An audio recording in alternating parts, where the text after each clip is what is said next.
ल सबैजना बाजुङवासीमा चाहिँ नमस्कार हैन। आज हामी मैदानतिर छौँ अनि यो चाहिँ मैदानको चाहिँ हाम्रो यो घाँस काट्ने ठाउँ हो, यो घाँस खर्का हो हैन। अनि तपाईहरु चाहिँ यता देख्न सक्नुहुन्छ यो चाहिँ हाम्रो मुसिरानी हैन। अनि मुसिरानीबाट यो तल्लो भेगमा चाहिँ यो राजाको दरबार चाहिँ यो साइड हो हैन, यो माथिको साइड। अनि हामी अब यहाँ घाँस काट मुसिरानी कता भन्नु हो दाइ? मुसिरानी यता। ए अनि हाम्रो पुराना पूर्वजहरूले चाहिँ आफ्नो गोठ थलोहरू बनाएर चाहिँ डिङ्गाहरू अब भैँसी गोरु बाख्राहरू पालेर चाहिँ यही जङ्गलमा चाहिँ चराउनको निमित्त लानुहुन्थ्यो। पहिलाको चाहिँ हाम्रो यो गोठहरूको चाहिँ अब जे भग्नावशेष भनौँ न, हजुर त्यो भग्नावशेष चाहिँ हेऱ्यो माथिल्लो भेगमा चाहिँ यो हाम्रो ठुलुबाहरूको पर्यो होइन, यो पनि छ। अनि यता माथि साइडमा पनि छ। लगभग यहाँ पहिला चाहिँ सबै घर यहाँ जसको सुहारो छ, जसको घरबारी छ, उहाँले त्यहाँ भैँसी पाल्ने, अनि पछाडि यहीँ बस्ने, अनि यहीँ खेती गर्ने।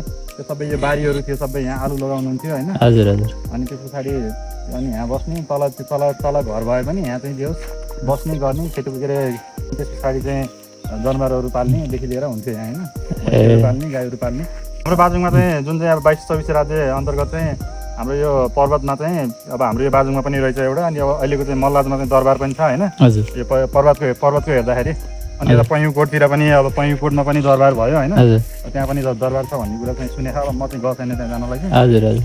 अनि हाम्रो यहाँ चाहिँ मल्ल राजाको चाहिँ राजा गर्नु के अरे मल्ल राजाले चाहिँ राज गर्नुहुन्थ्यो भन्ने चाहिँ सुनेको हो होइन, पढेको पनि हो। अब राजाको नाम चाहिँ एक्ज्याक्ट मलाई थाहा छैन। अब राजाको नाम चाहिँ तपाईँहरू कसैलाई थाहा छ भने चाहिँ कमेन्ट गरिदिनु होला ल। हजुर। अनि यहाँ चाहिँ हाम्रो चाहिँ खाली जग्गाहरू चाहिँ धेरै पनि छ होइन। अनि त्यसले गर्दा चाहिँ यहाँ चाहिँ पछिल्लो समय चाहिँ अब युवा पुस्ताहरू चाहिँ यो चाहिँ पिकनिकहरू खाने, अनि त्यस पछाडि रमाइलो गर्ने, अनि सर्टेन समयमा अब जे भए पनि आफ्नो ठाउँमा पहिला बसेको ठाउँहरू चाहिँ एउटा स्मरण गर्दै यसरी चाहिँ रमाइलो गर्दै चाहिँ आफ्नो ठाउँ यो ठाउँमा आएर चाहिँ पिकनिक खाने यताउता गर्ने पनि गरेको देखियो होइन, हामीले यहाँ त्यो देखियो। हजुर ठिक छ। अब हामी माथि जान्छौँ। अब यो चाहिँ सबै हाम्रो यो खर, अहिले खर यस्तो यो खर ठुल्ठुलो खरहरू भयो। पहिला मजाले घाँस काटेर जाने ठाउँ हो यो।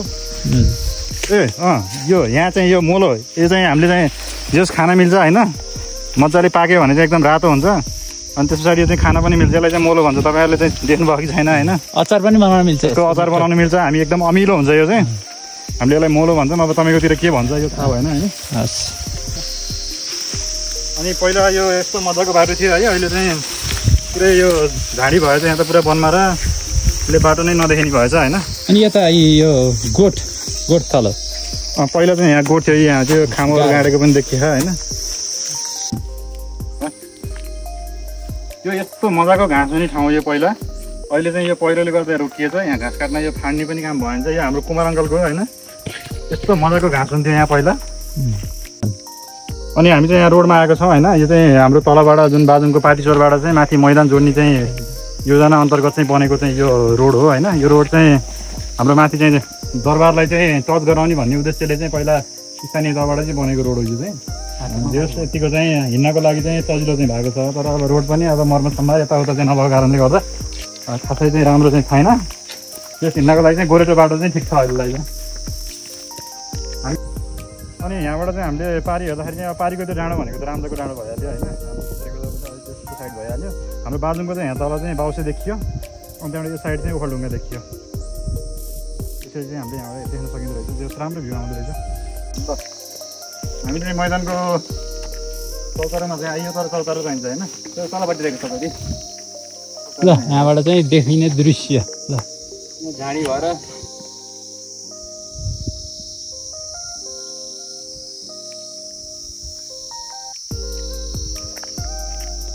यहाँबाट चाहिँ यो साइडमा चाहिँ अब हामीले धौलागिरी देख्न सकियो। अब त बादल लागेर खासै देखिया छैन, हामी बिहान आउने बेलामा चाहिँ राम्रो देखिएको थियो। अनि यो साइड डोलुङ देखिया।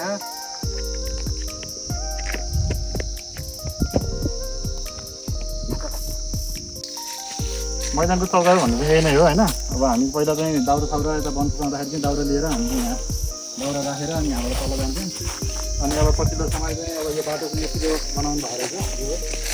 यो चाहिँ राजाको दरबार भन्ने साइड हो है यो चाहिँ।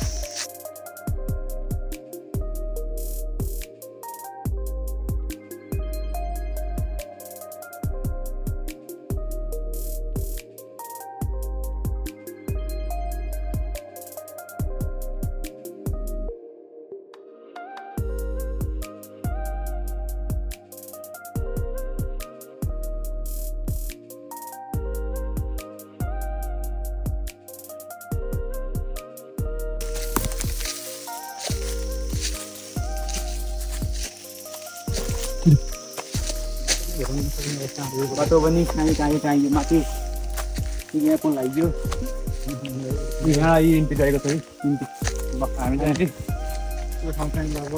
चाहिँ यहाँबाट चाहिँ इन्ट्री दरबारको गेट तलबाट पनि जाने ठाउँ छ यो दरबारको राइट साइडको गेट छ भने यो लेफ्ट साइडको गेट अहिले यस्तै घाँसी यस्तो अवस्थामा रहेको छ है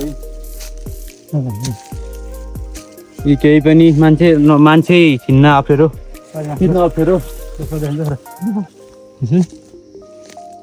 त्यहाँबाट भ्यू हाम्रो चाहिँ त्यो लेसपारको भ्यू चाहिँ देखिएछ यहाँबाट होइन लेसपार हो त्यो लेसपार हो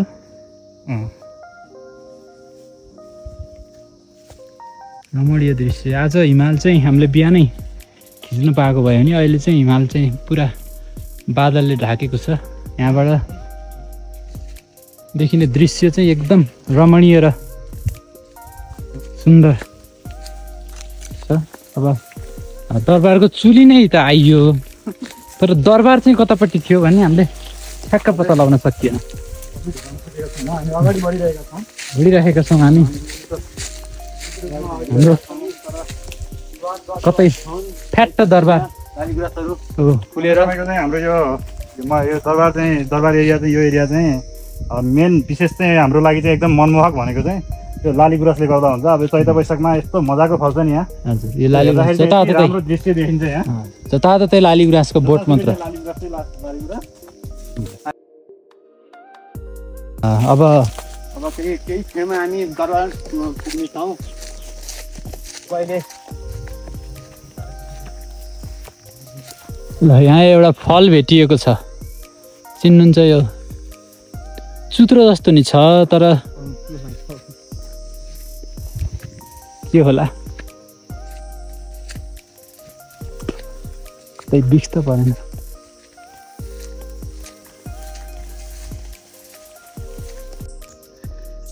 यता पनि ढिकी कुट्ने ओखल भेटिएको छ अघि बढाउनु हामी चाहिँ ठ्याक्क दरबारमा आइयो कि जस्तो लागेको छ होइन। यहाँ चाहिँ सोलर लाइट हाल्नुपर्छ भन्ने कुरा पनि थियो पहिला बोल्थ्यो भने अहिले के छ यस्तो अवस्था मर्मत हामी चाहिँ यसको मेन ठाउँमा दरबारको चाहिँ एरियामा आयौँ जति छ।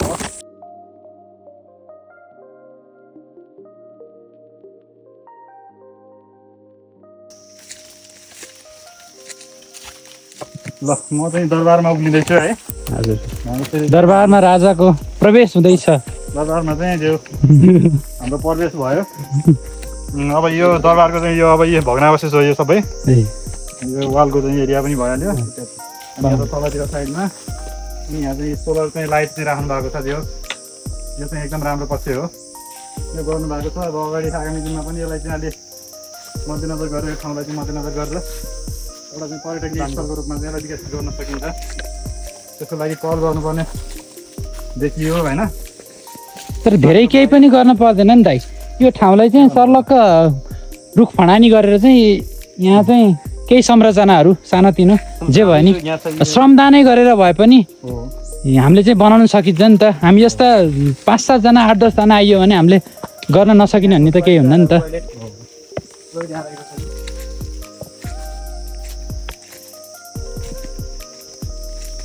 पाण्डाहरू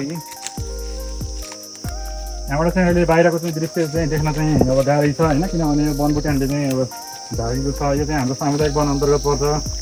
अब यो यहाँको बुटाहरू चाहिँ फडानी गरेर अब त्यो बाहिरको दृश्य देखाउनको लागि चाहिँ फेरि अब वनको पनि अधिकार क्षेत्रभित्र पर्ने कुरा भएको भएर अब हामीले त्यस्तो कुरा गर्न त नमिल्ने होला।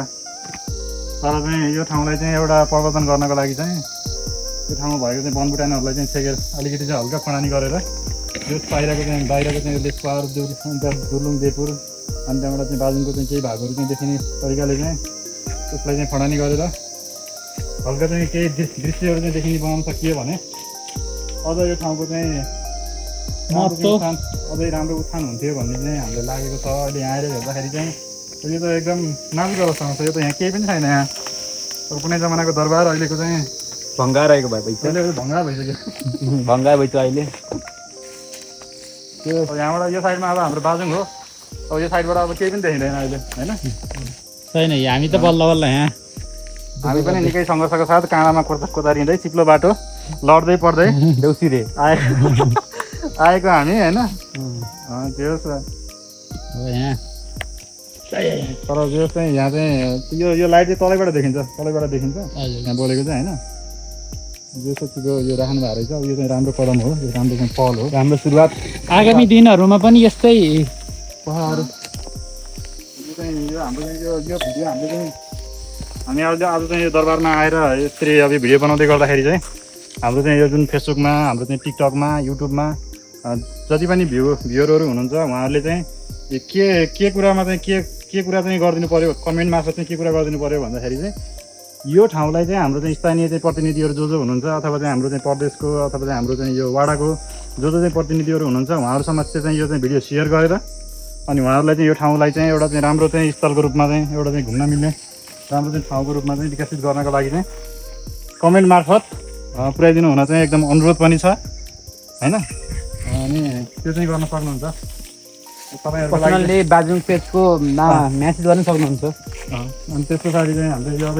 निकै नै दुःख गरेर भिडियो बनाएको छौँ लाइक सेयर सब्सक्राइब कमेन्ट त्यो त हाम्रो दर्शकहरूलाई भन्नै पर्दैन दाइ त्यो चाहिँ एकदम किनभने पछिल्लो समय निकै नै माया गरिदिनु भएको छ होइन अब हामी चाहिँ 4K फलोवर्सदेखि माथि 4.1K चाहिँ सब्सक्राइबर के अरे फलोवर्सहरू चाहिँ हामीले पाएका छौँ अब यो भिडियो मार्फत चाहिँ हामीले चाहिँ छिटै नै 5K चाहिँ लक्षित गरेका छौँ 5K फलोवर्स अपेक्षा गरेका छौँ होइन अनि 5K चाहिँ कम्प्लिट भयो भने चाहिँ योभन्दा पनि अझ राम्रो ठाउँ कता हुन्छ अब अझ पर्यटकीय ठाउँ हाम्रो चाहिँ बाजुङको लागि चाहिँ पर्यटकीय ठाउँ हाम्रो बोराई पोखरी छ होइन अनि त्यस पछाडि हाम्रो अब यो मुसी पोखरी छ अनि त्यस पछाडि हाम्रो घुमे थान छ देवी थान छ अनि त्यस पछाडि यो ठाउँ पनि भयो लगायत पनि हाम्रो यो माथि मुस्लिममा पनि हामी जान्छौँ हाम्रो नेक्स्ट प्लान चाहिँ अब तपाईँहरूले चाहिँ कहाँ कुन ठाउँ चाहिँ हामीलाई सजेस्ट गर्नुहुन्छ हामी त्यही ठाउँको भिडियोहरू लिएर तपाईँहरूलाई चाहिँ कुन ठाउँको चाहिँ हेर्न मन लागेको छ तपाईँहरू चाहिँ देशमा हुनुहुन्छ विदेशमा हुनुहुन्छ अथवा चाहिँ आफ्नो विभिन्न कामको चाहिँ सिलसिलामा बाहिर पनि जानुभएको छ होइन कामको पढाइको सिलसिलामा बाहिर हुनुहुन्छ हामीलाई चाहिँ माया गरिदिनु भएको छ तपाईँहरूले चाहिँ सजेस्ट गर्नुभयो भने हामीले चाहिँ त्यो ठाउँकोमा चाहिँ गएर भिडियो पनि बनाउनेछौँ र चाहिँ तपाईँहरूको लागि चाहिँ हामीले त्यो चाहिँ कसरी चाहिँ हामीले चाहिँ पस्किनेछौँ है त्यो ठाउँ चाहिँ अहिले जङ्गल बनाएको छ र जङ्गल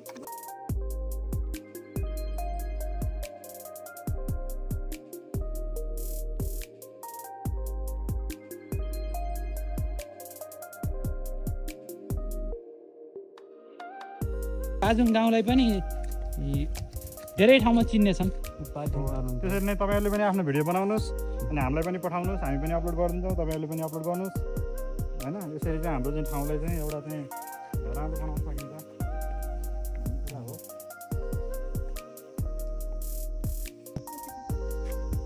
अनि हामीले चाहिँ यो भेटाएको छौँ होइन यो हेर्दाखेरि चाहिँ मकै जस्तो छ होइन हामीले चाहिँ भन्दाखेरि चाहिँ लोकल भाषामा चाहिँ सर्पको मकै भन्छन् तर यसको नाम चाहिँ बाँको पनि भन्छन् यो चाहिँ एकदम विषालु हुन्छ यो चाहिँ खानु हुँदैन तपाईँहरू चाहिँ कहिले चाहिँ यस्तो ट्रेकिङ गर्दाखेरि चाहिँ देख्नुभयो भने त्यो चाहिँ खानु हुँदैन एकदम विषालु हुन्छ अरे यो होइन यो भएर चाहिँ यो चाहिँ हामी पहिला जाँदैछौँ होइन अहिले हात धुनु होला है राम्ररी